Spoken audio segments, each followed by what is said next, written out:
Mais c'est vrai qu'il y a eu de nouvelles mesures apportées par notre ministère, donc il faut toujours des réajustements. Et les examens qui se rapprochent, nous sommes presque prêts, il faut le dire ainsi. Avec les enfants, nous procédons au dernier réglage.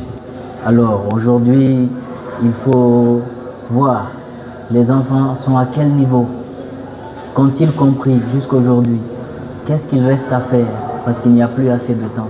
Donc voici les quelques réglages que nous sommes en train de faire. Nous avons changé notre emploi du temps dans ce dernier village pour accompagner les enfants. C'est-à-dire, par exemple chez nous, les élèves viennent, les candidats bien sûr, ils viennent de 8h à 12h, ensuite ils rentrent se reposer et ils reviennent à 14h où nous travaillons jusqu'à 17h, 17h30.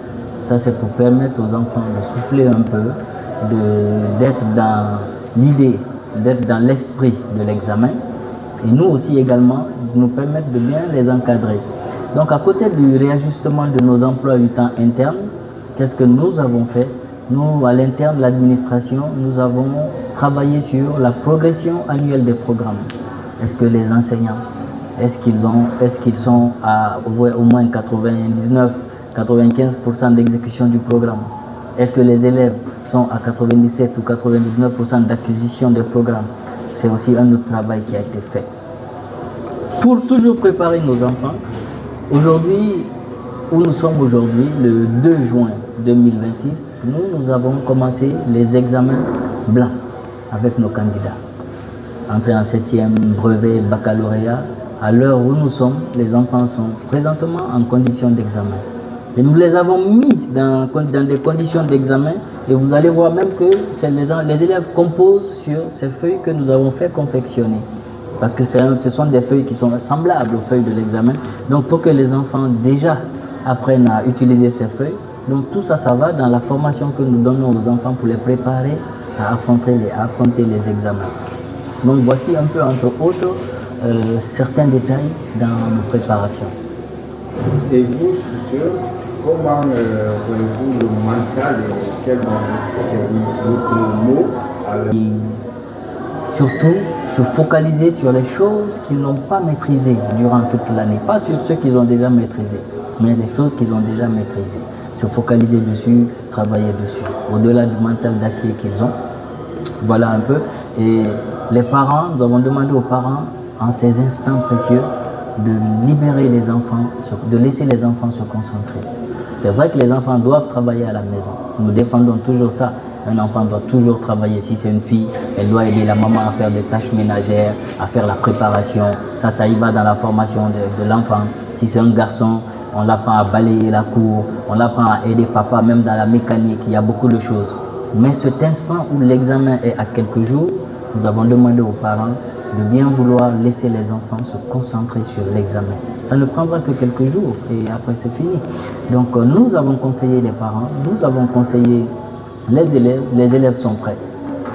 Pour le peu d'échanges que j'ai eu avec eux, ils sont prêts. D'autres sont stressés, il y a d'autres c'est la première fois, il y a d'autres c'est la deuxième fois, peut-être il y a d'autres aussi c'est la troisième fois. Mais dans tous les cas, ils sont prêts. Et c'est sûr, globalement, votre école présente combien de candidats? Globalement, notre école, si nous prenons au niveau de l'entrée en 7e, nous avons 32 candidats.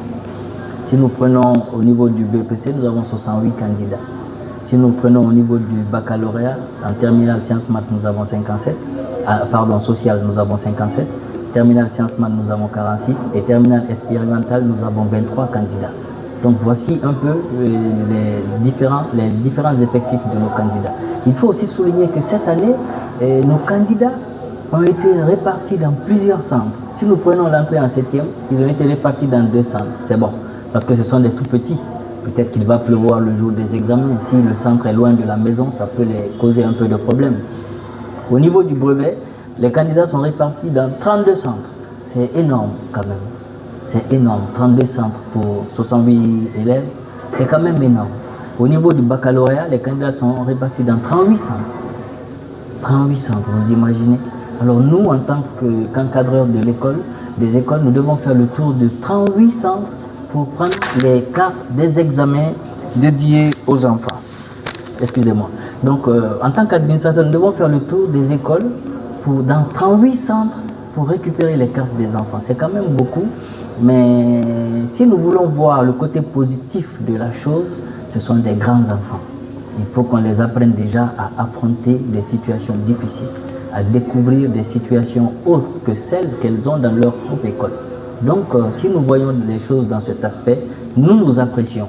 Ce sont des mesures pour permettre aux enfants de travailler dans des conditions très serrées. 38 centres, cela veut dire que les enfants sont bien éparpillés. C'est pour éviter la fraude, c'est pour éviter beaucoup de choses. Nous acceptons cela et voilà un peu comment les choses se passent en ce qui concerne les préparatifs des examens. Et pour finir, votre dernier mot, surtout une question particulière, le fait d'éparpiller les élèves dans les années qui ont suivi maintenant, et aussi cette décision aussi qui revient à dire que chaque candidat doit aller récupérer sa carte dans son centre pour que, parce qu'on a vu dorénavant, toutes les cartes venaient à l'école et c'est l'école qui partageait ces cartes à ces différents candidats. Mais cette année, presque 2 ans maintenant, c'est le contraire. Votre dernier mot par rapport à ça? Mon dernier mot par rapport à ça, vous savez, dans toute réforme, il y a des côtés positifs et il y a des côtés négatifs. Mais il faut toujours rester optimiste, moi j'ai l'habitude de le dire. Si nous devons rester optimistes, voyons les choses quelque part de la bonne manière. Cela, c'est quoi quelque part? Et si je dis à tous les encadreurs, à tous les administrateurs d'école, il ne faut pas qu'on soit frustré par rapport à ça. C'est vrai que c'est difficile, mais il ne faut pas qu'on soit frustré. Cela va permettre aux encadreurs d'école, c'est-à-dire ceux qui ont des candidats qui ont été présentés, de partir voir les différents centres où leurs enfants doivent partir. On peut accepter la chose dans ce sens. Cela permettrait aussi aux élèves d'aller voir leur centre, voir dans quelles conditions ils doivent travailler. Donc à ce côté, si vous nous dites de dire un mot par rapport à ça, j'appelle tous les instituteurs, tous les administrateurs d'école à embrasser cette vision. Embrasser cette vision, ça permet à chacun de sortir, d'aller dans d'autres écoles, d'aller voir où est-ce que mon enfant va. Comme ça, lorsqu'il y a un problème, imaginez-vous le jour de l'examen, on dit par exemple, ah, Amadou Ba est tombé, il est du groupe scolaire Saint-Joseph, le directeur de l'école, lorsqu'il apprend, est-ce qu'il va dire, mais je ne connais pas le centre de l'enfant? C'est honteux. Mais si, par exemple, il a déjà fait le tour, il connaît le centre, dès qu'il y a un problème, il pourra s'y rendre pour résoudre le problème. Donc, voici. Et le dernier mot, à l'endroit des enfants, comme vous avez dit, moi j'appelle tous les enfants à la sérénité. L'examen n'est qu'un type de composition. Ce n'est que l'appellation, puisqu'on dit examen, c'est ce qui fait peur. Sinon, des fois, les sujets qui viennent aux examens, d'ailleurs, sont moins durs que les sujets que nous donnons aux compositions. Donc, je dis aux élèves de ne pas avoir peur. C'est une composition, c'est une épreuve. C'est le moment pour eux de faire valoir ce qu'ils ont compris, ce qu'ils ont appris. Et l'échec n'est pas une fin en soi. Très simple. Avec des révisions qu'on fait à l'école, puis à la maison, je m'entraîne sur ce qu'on fait ici, à Bissé, sur les annales et répéter ce qu'on a fait.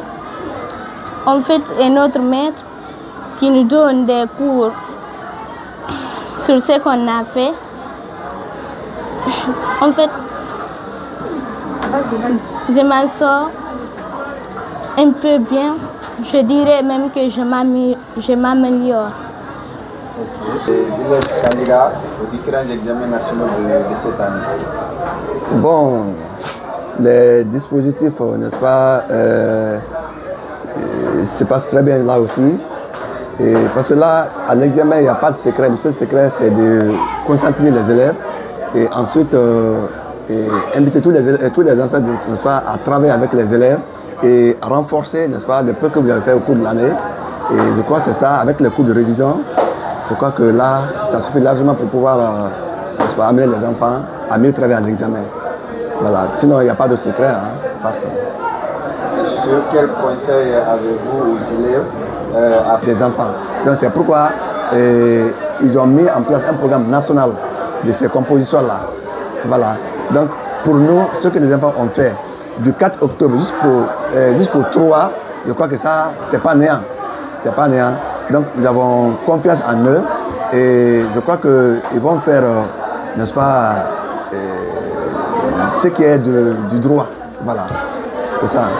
Et sur ce, actuellement dans les écoles, dans les différents centres d'examen, oui, il y a vraiment une différence parce que les écoles, les candidats sont éparpillés dans tout Conakry. Alors quels sont alors vous, en tant qu'encadreur, le message dont vous pouvez lancer aux autorités pour que les élèves puissent au moins rester ensemble pour ces différents examens avec ces difficultés? Voilà, donc c'est une très bonne question. Et j'ai beaucoup fait, je suis allé au niveau, n'est-ce pas, de ratement là-bas, j'ai posé 1000 fois des problèmes, mais je n'ai pas été écouté. Et vraiment ça aussi, ça permet aux enfants, n'est-ce pas, de se perdre, n'est-ce pas? Parce que l'enfant qui quitte de Sonfona ici, par exemple, jusqu'à Flamadina, ou bien de là, jusqu'à Sonfona Radar, hein, vu la distance là, et puis sous la pluie, vous avez vu combien de fois ça joue sur l'enfant? Donc, ça trouve que le moral est déjà cassé, mais s'ils sont ensemble, ils se voient.